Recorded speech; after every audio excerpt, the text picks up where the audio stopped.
Hello, good morning. Rachel Johnson here, and welcome to another edition of Ask Cascadia Live. Today we're answering questions about Feedback Genius, about Amazon's automated advertising, and much more. If you have questions about selling on Amazon, post them as we go, and I'll get to those as we go through today. Or if you're watching the replay, then please put replay so that we know to answer the question after the session, okay? Just a reminder, Relentless Woman takes place on June 18th through the 20th, and this is a virtual conference for all entrepreneurial women in e-commerce, but everyone is welcome to attend. So I just want to remind everyone of that. We have some powerful speakers on the agenda to talk about everything from product validation to import-export, growing sales while decreasing A costs, monetizing your blog while building brand awareness, and tons more. So claim your free ticket at www.relentlesswoman.net. And if you do sign up for the All Access Pass, then you have unlimited access not only to the recordings, but also to all of the instructional white papers that our awesome speakers will be providing. Okay, all right, so let's get right into the questions. Good morning, Lee. Good morning, Kathy. First question is looking for an opinion on Amazon free PPC support. A while ago, I signed up for Amazon free support for advertising, but the campaigns they created for me didn't make much sense and didn't generate a single sale in a week, so I stopped all of them and went back to the way I did it before. Last week, they sent me the same offer again. Should I give it another try? You know when you're in junior high and there's that person who tries to be your friend and then they become your friend and then you tell them a secret and then they tell everybody else the secret. And then they say, I'm sorry, I'm not going to ever do it again. And then you become their friend again. No, you don't become their friend again. You do your own thing. So in this case, no. If Amazon already had a chance and it failed, then don't do it again. That's silly. But the reason why you don't do it again is not because of junior high friendship politics. It's because the way that Amazon does the expectations about what to bid on is what your top traffic keywords are, not things that you haven't indexed for or ranked yet. They're basically looking at what you're already indexing for and already ranking for and then suggesting that you bid against it, which is kind of pointless. The whole idea of advertising is so you can buy space in something you haven't done before. You're already indexing for these other ones. You're already doing fine for those. You might want to do it to maintain your share, but that's a totally different purpose. So my opinion of using any of Amazon's free services is, sure, you get someone to talk to, right? And if you really need to, like in a suspension situation, you have someone that you can send a message to and say, hey, can you help me? That can be valuable. But as far as any other value in terms of their actual help, I'm not very impressed with it, mainly because they all follow the internal Amazon policies. They don't think about interesting outside of the box ways to do things. They haven't really spent all of their time trying to understand how the A9 search works. They're just following SOPs internal to Amazon. So I'm not a huge fan. So I wouldn't recommend it, to be honest. Even if it's free, you're still paying for the ads and they're not great ads. Okay, second question. I have products that cannot be commingled because of expiration dates. My question is, do you have to create a new SKU every time you replenish inventory? Is there a way to get rid of the old SKUs so they don't clog up my view, short of just filtering active all the time? Okay, so there's two different ways you can do this. The first way is you can use the same FN SKU and add the expiration date into the shipping plan. So Amazon creates what are called FC SKUs. You don't see FC SKUs, but Amazon does. And the FC SKU basically has the expiration date built into it. Now, the problem is you have to trust Amazon to manage that FC SKU. When I was selling a grocery product on our account a couple of years ago, I was interested to note, because I knew that the product was expiring. It was only a 6-month long shelf life product. I knew the product was expiring and went into Amazon to see what had gone to expired and what hadn't. About 90% of it had gone to unfulfillable, and the rest of it still there, still selling. So if you trust Amazon to do it, there's going to be problems, and then you could have issues of performance because they get mad if expired items sell. So the best approach really is to create a SKU each time. But if you do that, then you have a problem with subscribe and save, because then it's a new SKU. So the way that you can do that is you can delete it out and then relist the new SKU. 12 hours later, it becomes a new FN SKU, and then the same SKU, and so subscribe and save still works. Giant pain in the butt. But I do want to, if you are absolutely concerned about old expired product going out, that's the only way to make sure that it doesn't go out, is to delete, recreate the new SKU. That keeps subscribe and save going. If you're not worried about subscribe and save, then just make a whole new SKU. And then you would just delete the old one. You don't have to leave it up there, so you can delete the listing. Or you can choose to trust Amazon. If you ever sell out, or if you let yourself sell out, then you won't have that problem. The problem for me was that, with grocery items, you don't want expired grocery items going out. But also when I was at Amazon, there were multiple times that I would see that products had been sitting on the shelves for 2 or 3 years on particularly deep ASINs because, say the one that was sitting in New Hampshire just never shipped out because no one from New Hampshire bought it, and so it just sat there and kept sitting there. And that can happen since Amazon isn't FIFO. And then depending on how things are received, what I'm convinced of, that the people who received the items that didn't switch over to unfulfillable, they received it with the wrong expiration date, because that's still manual. Updating the expiration date is still manual for them. They have to confirm, or they've got to type it in. So you can just let Amazon handle it with the FC SKU process, or you can change to a new SKU, like the date, and keep track of it that way, but then you lose your SKUs in subscribe and save. Or you can delete, and then a few hours later, repost the same exact SKU, and that'll get you a new FN SKU, and that'll get you a new, the same SKU for subscribe and save. Okay. Good morning, Marina. Good morning, Tracy. Hi, Gabriella. Hi, Carrie. Okay, Gabriella asks, is there a way to track rank of ASIN on Amazon over time, or look at its ranking for a particular window of time? You can do that through the brand performance tab on reports, business reports, and then brand performance, and you can check the exact rank of the item within its category. What you can't track are all the subcategories, like which subcategories and what's the rank in the subcategory. For that, you need to be tracking your ASIN through an external tool, and then it goes in and tracks it for you and keeps track of the information. So we use Scope for that for items that we follow, but just, the basic one is the brand performance tab. That one is kind of a wonky tab. Some of the information doesn't seem to populate. Like sometimes the reviews don't populate. So I'm not sure about how accurate it is, but the ups and downs do seem to match fairly closely with what's on Amazon. Okay. Let's see. I am using Feedback Genius, and the majority of the time I get a message saying that due to the customer settings, it cannot be delivered. Are there any other options, or should I cancel my subscription? No, there's no other options. If someone prevents Amazon from sending them messages, then it's not going to go through no matter what tool you use.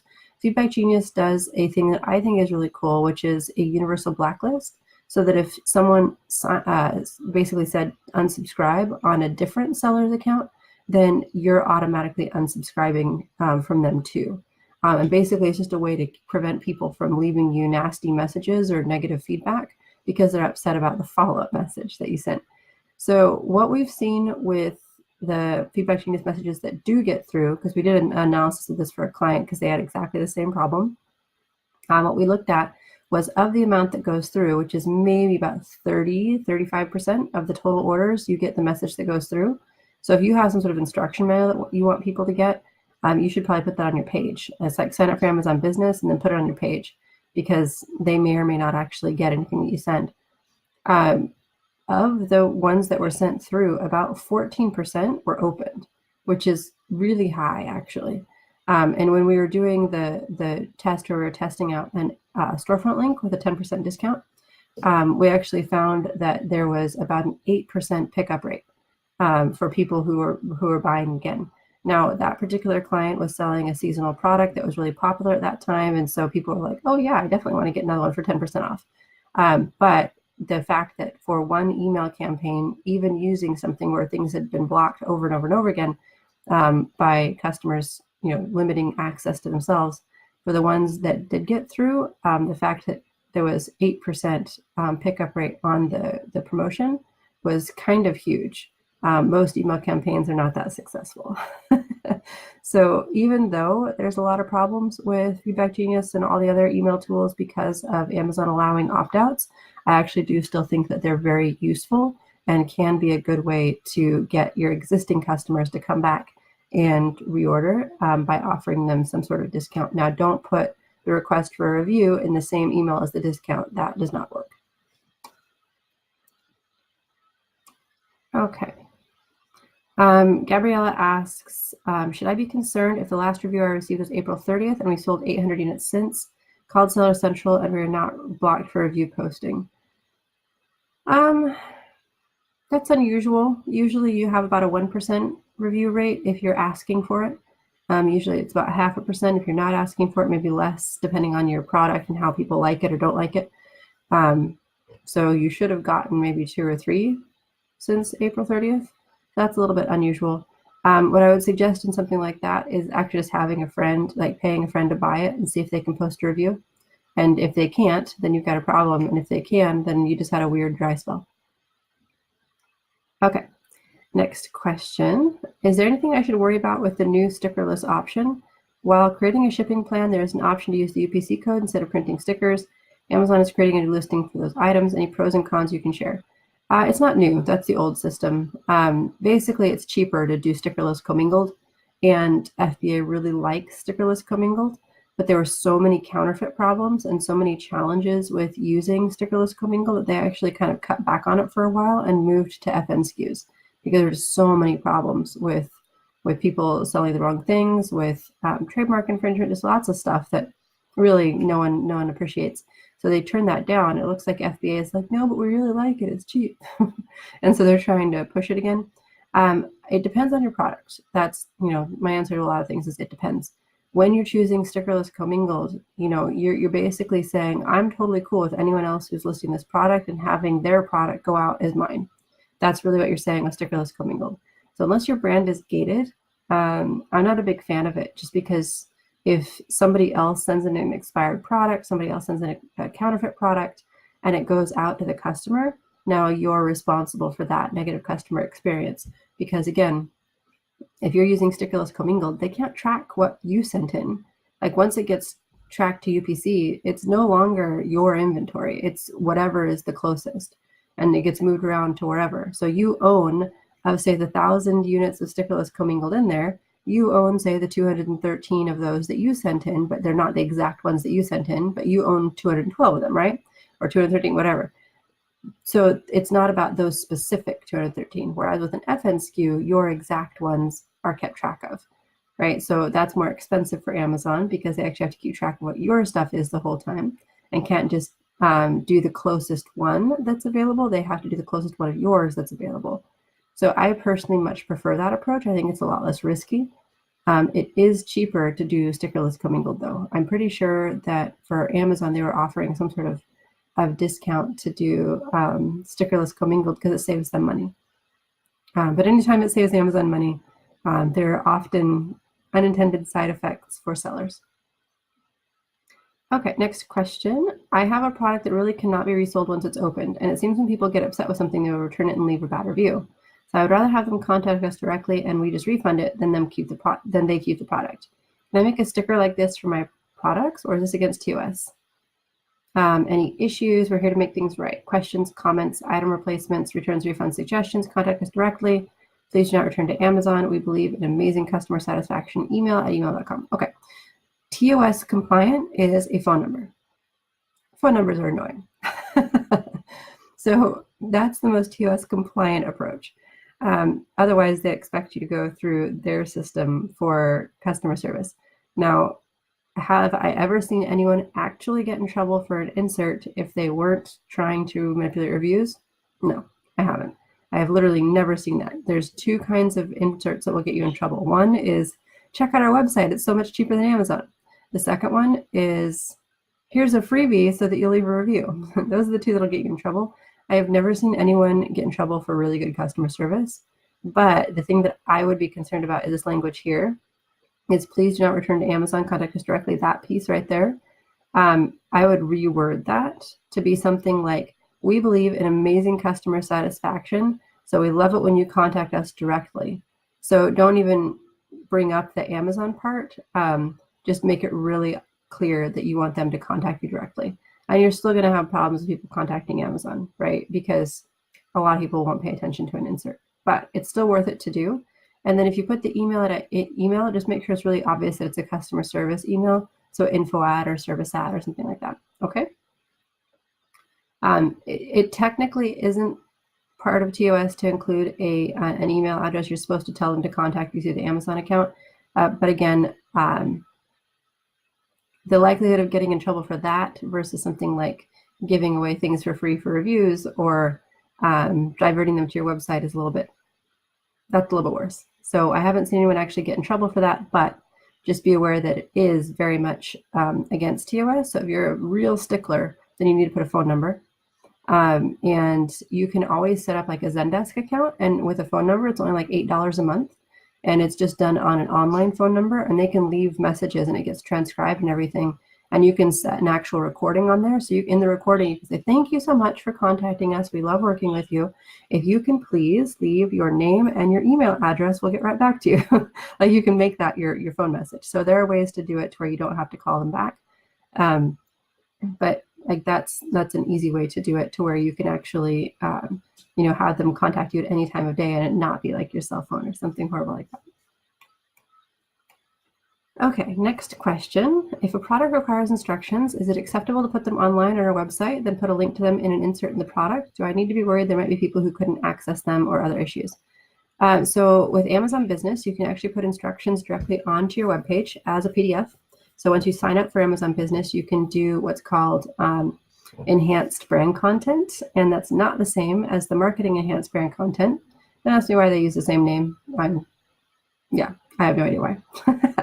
But enhanced brand content for Amazon Business is you can update like a product certificate showing that it's tested, or you can update a instruction manual, or you can update a user manual, or you can update a assembly kit instructions, or you can update the warranty information. All of that can be added. It's in the product description section. Right below the product description, there's the product details, and all of the attachments are there. So you can put them there, and you can reference them in your insert, or that's the most TOS compliant way, is to say, check out this page and look right here, and you can do like a little screen grab so they know where to get it on Amazon, or you can send it to your website. Now again, sending it to your website is clearly against TOS, but just as with the issue with the phone, I've never really seen anyone get in trouble with that unless they specifically tied it to some sort of discount or pricing benefit. So you can send them to your website safely if you don't tie it into some sort of pricing discount. For people who couldn't access them, I do think that putting it on the website is the most effective, but I did have a client who was worried about someone else stealing their information. I mean, you can buy things at the store and steal their instruction manuals. You can buy things from someone and reverse engineer it, right? Anything can be stolen. I think that is outweighed by the customer benefit of having it on your Amazon page. Okay, I heard that it's allowed for private label to request a GTIN exemption. Yep. And that would allow us to legally not have to buy expensive UPC barcodes. A, is that true? Yes, it is. As the brand owner, I could supply the proof letter required. Yes, you can. If so, what are the acceptable reasons for the proof letter? One example is handmade clothing. Doing UPCs for handmade clothing is silliness, so you can request that. Typically, it's anything that's handmade or small batch, or the fact that you're a small manufacturer and you don't sell in retail stores. Those are good reasons to request it. In several videos about how to do this on YouTube, they said to just use the option without the proof letter. Curious if that's true. You can apply without proof. The ones that I've seen get through with GTIN exemptions without any issues whatsoever were all in apparel and shoes and handmade stuff. So like not an Amazon handmade, but they were selling their handmade items on Amazon. And it wasn't even an issue. They just requested GTIN exemption and Amazon was like, okay, here you go. Amazon doesn't care. Not really. They only care when you're not using somebody's actual UPCs for their own brand. That's not cool. Okay, next is I'm creating a shipment plan. My supplier has given me the amount of boxes and cases, but when I put this information in, it comes to 210 units, but I only have 200. What should I do as the boxing information is correct? So math. So in this case, if the supplier has given the correct amount of boxes and cases, then it would equal out to 200, or you didn't order enough for it to be shipped completely in boxes and cases.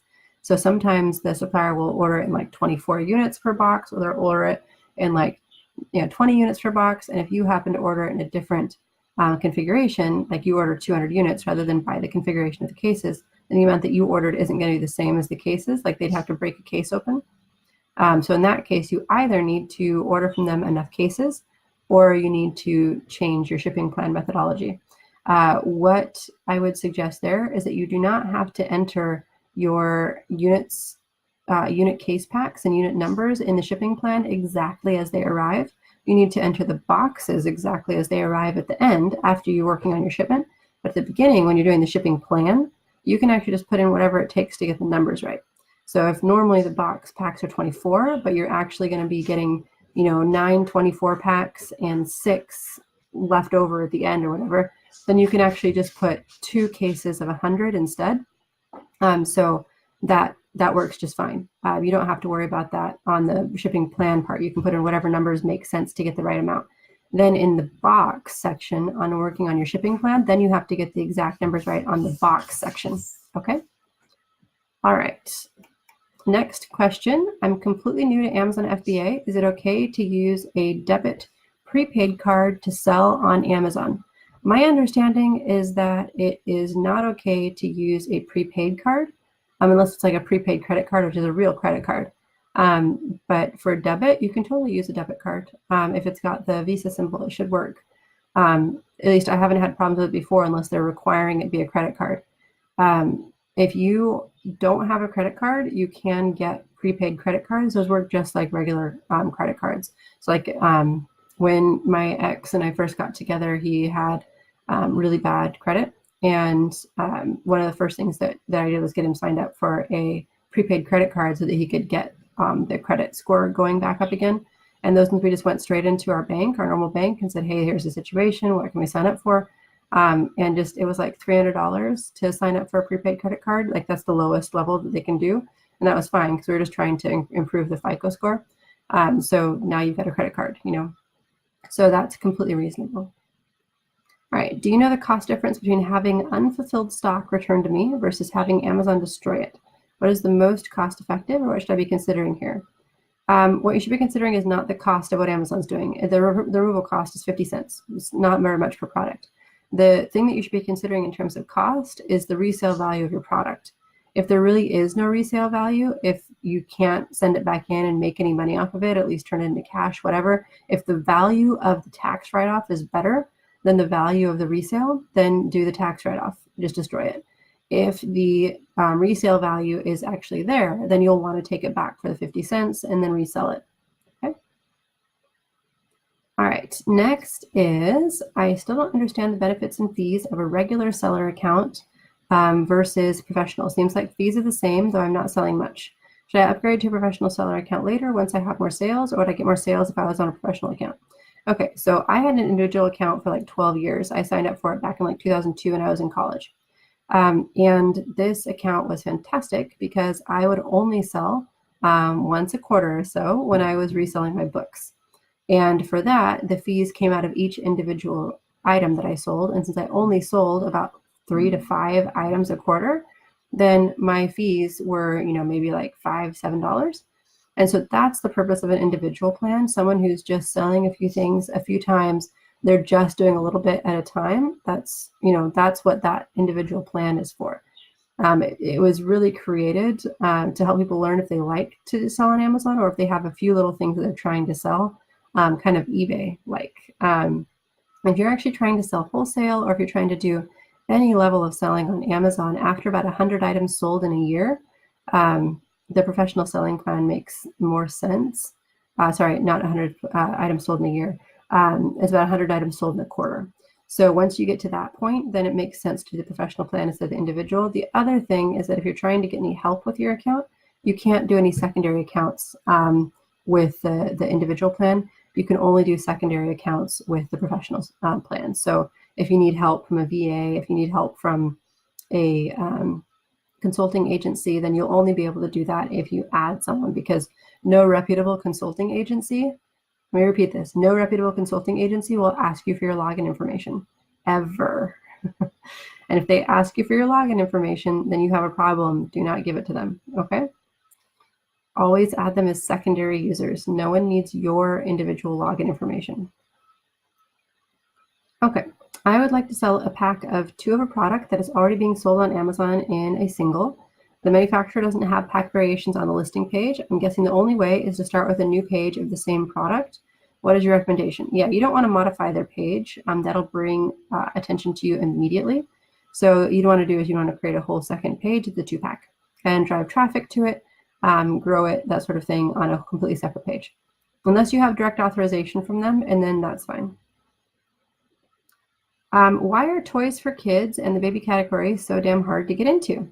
I was trying to list a board game, but Amazon keeps telling me I need approval. Do I get the necessary documents from my supplier? Toys for kids in the baby category are so damn hard to get into because if you screw that up, someone could die, namely a small child. So yes, it's hard on purpose, and thank goodness it's finally hard because it used to be really easy and some of the results were not okay. We actually worked on a case where we had a client who we fired because we couldn't work with him anymore, who actually had a legitimate complaint come in from a customer about choking on his product, a baby product. We tested it at an independent lab and it failed. It really was a choking hazard. And he decided to get a fake test report instead of fixing the product. So that's why it's so hard, because it should be. Yes, you can usually get the necessary documents from your supplier. Just ask them for a CPC, a Children's Product Certificate, or a GCC, a General Certificate of Conformity, depending on what the product is. So items that are intended directly for children are typically going to have a CPC, a Children's Product Certificate. Items that could be attractive to children and should be tested for that purpose will have a GCC, or a General Certificate of Conformity. Other things like baseball helmets, biking helmets, refrigerators, stuff like that, they also have GCCs. Lee asks, is there a way to offer customization for a product? Example, offering a house sign that customers can have printed with their house name or address. Yes. So you actually need to apply to Amazon Custom and get approved to do that. And then you can swap your, you basically create a listing in Manage Inventory, just like add another listing. Then once you're approved for Amazon Custom, you go in there and you convert the listings that you want to make custom on the Amazon Custom page. And then you can then edit them from there and make that possible. The hardest part is actually adding images so people know what they can do. That took us a while. And the one that we were doing for a client, we had to Photoshop a couple images so that they would have them up there. So that was the part that actually took the most time, was Photoshopping the examples. But yeah, Amazon Custom is great. Tony asks, should I only use UPCs bought from GS1 Canada instead of resellers? I'm in Canada. If I'm selling on .com, would I need to get both? No, UPCs from GS1 are recognized globally, so they just are managed by each different location. So you shouldn't need to get both. The other thing is that the only time Amazon actually enforces the UPC policy, just so you know, the only time it's actually enforced is with big brands. So bigger brands will work with Amazon, provide them their UPC prefixes, and then Amazon uses that for anti-counterfeit and for any sort of unauthorized sale or recalled items, whatever. Amazon uses those UPC prefixes to find those. But for pretty much everybody else, just as a reminder, reseller UPCs, as long as you're not buying somebody else's UPCs, that's not cool. So be careful who you're buying from. Those work just fine on Amazon. You don't have to use GS1 UPCs. Obviously, that's the gold standard, but you don't have to. Lee, for applying for Amazon Custom, it's within Seller Central. So just search for Amazon Custom in the help pages, and then you should be able to find the application link there, because it is, that's the easiest way to find things on Amazon, is just to go into the help and just type in exactly what you're looking for. Remember, it's the old school type of help. It's like Boolean search, I think is what it's called. Like old libraries or like Alta Vista or Lycos or whatever, where you have to type in exactly what you're looking for, no S's, no other things, and no extra words, no human readable text. It just needs to be Amazon Custom, and then find it that way. Okay. All right. I think that's actually it. I was just looking to see if there's more questions, and there's not more questions that were sent over. If you have any questions, pop those in really quick. Otherwise, we will be done for today. So thank you so much for joining us today. if you enjoyed the Q&A, please like the video. And if you know anyone who can use this information, please invite them to the group and let them know about what we do every Wednesday when we get and answer all the questions that you guys have.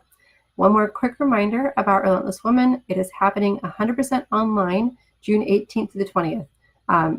It's hard to get babysitting. It's hard to do air travel. It's hard to get out into the world when you've got family responsibilities and responsibilities at home. So that is typically a woman's role in our society, but I know there are lots of people who have similar kinds of situations who are not able to leave home to go to shows. And so we wanted to make sure that this was available to everybody online, whether you're a woman or a man who has very similar challenges as many women do. We want you to come and join us for this online conference. And again, that is www.relentlesswoman.net. So hopefully you'll join us again next week for another episode of Ask Cascadia Live. And thank you for joining me this morning. Take care, everybody. Bye-bye.